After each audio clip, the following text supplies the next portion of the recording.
오늘 아침 굿모닝 시카고.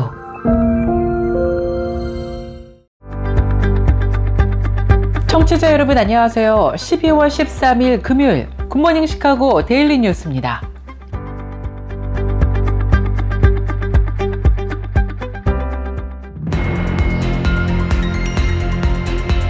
오늘의 주요 뉴스입니다. 윤석열 대통령이 지난 10일 비상계엄 관련 내란죄 불성임을 호소하고 퇴진 요구를 부인한 가운데 주요 외신들이 이를 긴급 속보로 보도했습니다. 도널드 트럼프 대통령 당선인이 지난 12일 항만 자동화 등에 반대하는 미국의 국제항만 노동자협회와 만나 이들에 대한 지지 의사를 표명했습니다.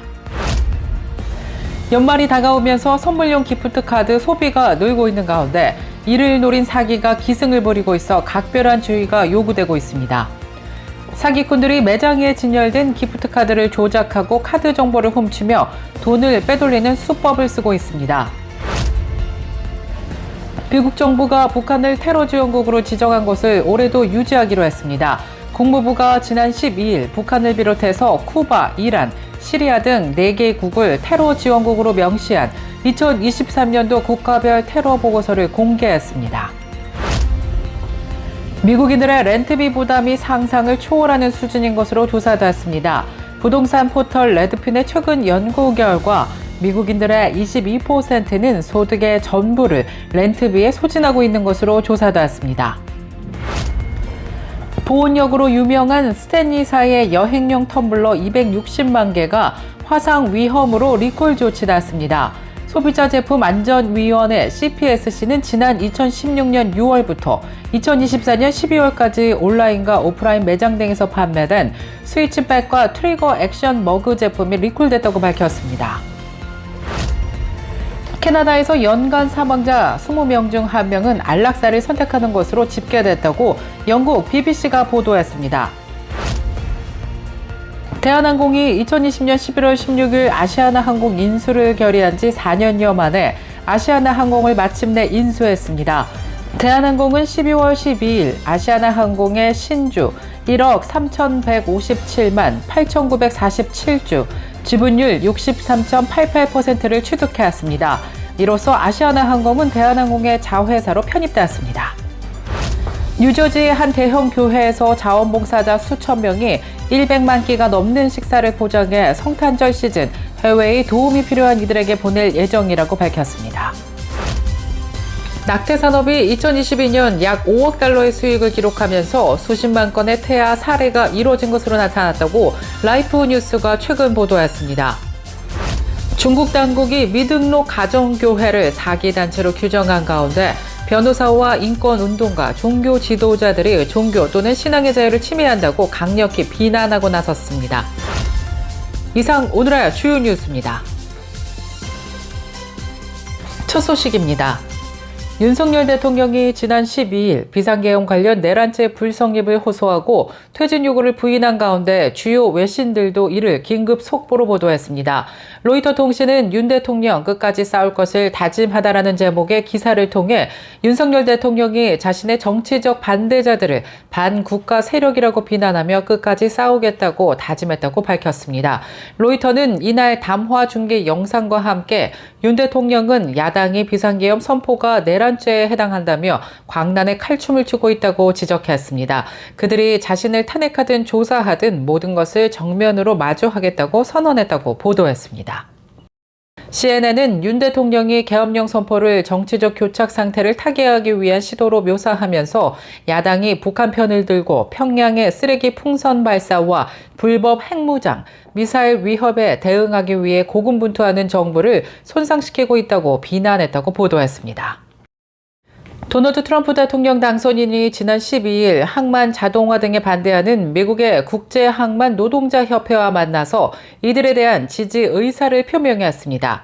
이날 IRA 회장과 회동을 한 뒤 자신의 소셜미디어인 트루스 소셜에 올린 글에서 항만 자동화 관련해 자동화에 대한 많은 논의가 있었다면서 나는 자동화에 관해 공부했고 자동화에 대해 알아야 할 거의 모든 것을 알고 있다면서 자동화로 절약되는 돈은 그것이 미국 노동자에게 사람에게 초래하는 고통과 상처, 피해에 비하면 아무것도 아니라고 말했습니다.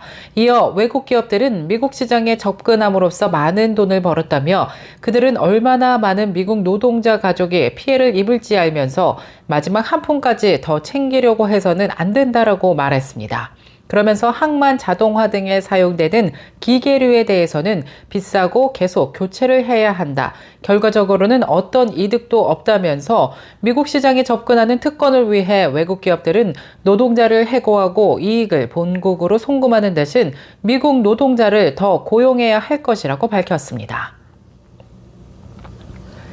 연말이 다가오면서 선물용 기프트카드 소비가 늘고 있는 가운데 이를 노린 사기가 기승을 부리고 있어 여러분들의 각별한 주의가 필요합니다. 사기꾼들은 매장에 진열된 기프트카드를 조작하고 카드 정보를 훔치고 돈을 빼돌리는 수법을 사용하고 있습니다. 사기범들은 매장에서 판매하는 비활성화 상태의 기프트카드를 훔친 뒤 포장지를 제거한 후 카드 번호와 핀 코드 정보를 빼내고 다시 포장해서 진열대에 돌려놓는다고 합니다. 이들 사기범들은 카드 잔액을 모니터링하고 있다가 고객이 카드를 구입하고 돈을 충전하면 즉시 현금을 인출하는 수법을 이용한다는 것이 경찰의 설명입니다. 피해 예방을 위해서는 소비자들에게 카드 뒷면에 포장지가 긁혀 있거나 찢겨진 흔적을 확인해보고 가능하다면 매장에 허락을 구하고 카드를 재확인해 볼 것이 권고되고 있습니다. 미국 정부가 북한을 테러 지원국으로 지정한 것을 올해도 유지하기로 했습니다. 국무부가 지난 12일 북한을 비롯해서 쿠바와 이란, 시리아 등 4개국을 테러 지원국으로 명시한 2023년도 국가별 테러 보고서를 공개했습니다. 국무부는 오토 원비어 사망 사건, 김정남 독살 사건 등의 이유로 트럼프 정부 당시인 지난 2017년 북한을 테러 지원국으로 재지정한 뒤 이를 유지하고 있습니다. 국무부는 이번 보고서에서 2017년 재지정 결정과 관련해 북한이 외국에서 발생한 암살 사건에 연루돼 국제테러 행위를 반복적으로 지원하고 있다고 판단하고 있습니다. 미국인들의 렌트비 부담이 상상을 초월하는 수준인 것으로 조사되었습니다. 레드핀의 최근 연구 결과 미국인들의 22%는 소득의 전부를 렌트비에 소진하고 있었습니다. 20%는 렌트비 충당을 위해 일자리 2개를 갖는 것으로 조사되었으며 13%는 은퇴연금을 미리 앞당겨 쓰고 있고 노후를 위한 저축을 줄인 사람이 무려 12%에 달하는 것으로 조사되었습니다. 렌트비 폭등 문제를 위해서는 꾸준한 주택 건설이 필요하지만 실제 공급량은 기대치를 크게 밑돌고 있습니다. 지난 10월 미국의 신규 주택 착공 건수는 3.1%나 줄었습니다. 아파트는 1년 사이 건축 건수가 29.3%나 감소했고 현재 공사가 진행 중인 프로젝트도 82만 1000건에 그쳤습니다. 이는 지난 2022년 3월 이후 최저치에 머무르고 있는 수치입니다. 보온력으로 유명한 스탠리사의 여행용 텀블러 260만 개가 화상 위험으로 리콜 조치됐습니다. 소비자제품안전위원회 CPSC는 지난 2016년 6월부터 2024년 12월까지 온라인과 오프라인 매장 등에서 판매된 스위치백과 트리거 액션 머그 제품이 리콜됐다고 밝혔습니다. 소비자제품안전위원회는 해당 제품이 열에 노출될 경우 뚜껑에 나사가 수축되어 사용 중에 분리될 수 있기 때문에 화상 위험이 있다고 설명했습니다. 이 같은 요인으로 지금까지 뚜껑이 분리된 사례는 91건, 화상을 입은 사례는 38건으로 조사되었습니다. CPSC는 리콜된 제품 사용을 즉시 중단할 것을 당부했고 리콜된 제품의 구매자는 스탠리 고객센터를 통해 뚜껑을 무료 교체 받을 수 있다고 설명했습니다. 캐나다에서 연간 사망자 20명 중 1명은 안락사를 선택하는 것으로 집계됐습니다. 캐나다 보건부가 어제 발표한 연간 보고서에 따르면 지난해 안락사한 캐나다인은 15,300여 명으로 전체 연간 사망자의 4.7%를 차지했습니다. 캐나다에서 안락사 인구는 5년 연속으로 늘어나고 있는 것으로 조사되었습니다. 다만 지난해 증가율은 16%로 과거 평균인 31%보다는 증가세가 둔화됐습니다. 안락사한 이들 중 96%가 죽음을 앞둔 말기 환자였으며 나머지 4%는 장기간 만성질환을 앓은 환자도 포함되었습니다. 안락사를 한 시점의 평균 연령은 77세로 가장 흔한 질환은 암으로 집계되었습니다. 한편 전체의 96%가 백인으로 조사됐고 아시아계가 1.8%로 그 뒤를 이었습니다. 대한항공이 2020년 11월 16일 아시아나항공 인수를 결의한 지 4년여 만에 아시아나항공을 마침내 인수했습니다. 대한항공은 12월 12일 아시아나항공의 신주 1억 3,157만 8,947주, 지분율 63.88%를 취득했습니다. 이로써 아시아나항공은 대한항공의 자회사로 편입됐습니다. 대한항공은 앞서 12월 11일 아시아나항공에 8천억 원의 잔금을 지급하며 아시아나항공과의 신주 인수 거래를 종결했습니다. 계속해서 교계 소식이 이어집니다. 뉴저지의 한 대형 교회에서 자원봉사자 수천 명이 100만 끼의 식사를 포장해 성탄절 시즌 해외에 도움이 필요한 이들에게 보낼 예정입니다. 크리스천 포스트에 따르면 초교파 교회인 액체교회가 최근 열린 크리스마스 아웃리치 행사의 일환으로 모든 캠퍼스에서 총 120만 끼 식사를 포장하는 작업을 감독했다고 보도했습니다. 이 교회 커뮤니케이션 매니저는 자원봉사자 6천여 명이 이번 활동에 참여했고 라이즈 어게인스트 헝거라는 단체와 협력했다고 말했습니다.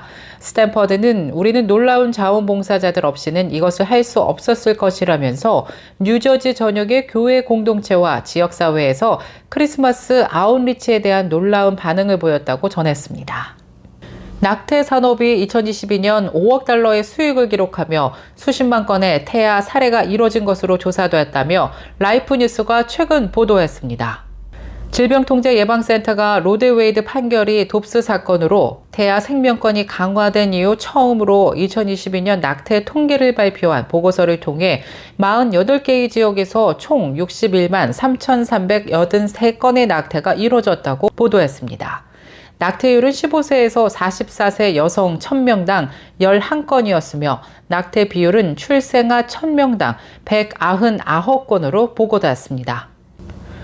중국 당국이 미등록 가정교회를 사기단체로 규정한 가운데 변호사와 인권운동가, 종교 지도자들이 종교 또는 신앙의 자유를 침해한다고 강력히 비난했습니다. 크리스천 포스트에 따르면 중국 인권변호사단체는 최근 성명을 내고 중국 공산당이 가정교회 헌금을 범죄적 시기에 비유한 것은 오랜 종교 관행을 훼손하는 것이라고 주장했습니다. 서명자들은 신구약 성경 자료를 참고해 이러한 헌금의 성경적 전통적 근거는 교회의 헌금이 기독교 예배의 필수적인 부분임을 보여준다고 강조했습니다.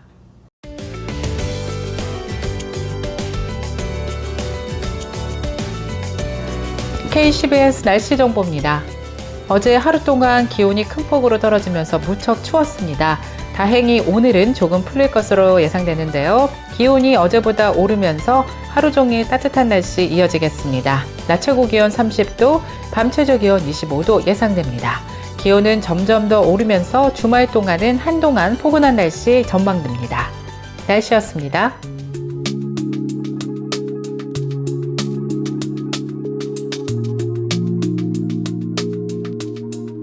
성탄절과 연말연시 평소 고마웠던 사람들에게 감사를 표하고 싶은 선물을 준비하시는 분들 많으시죠?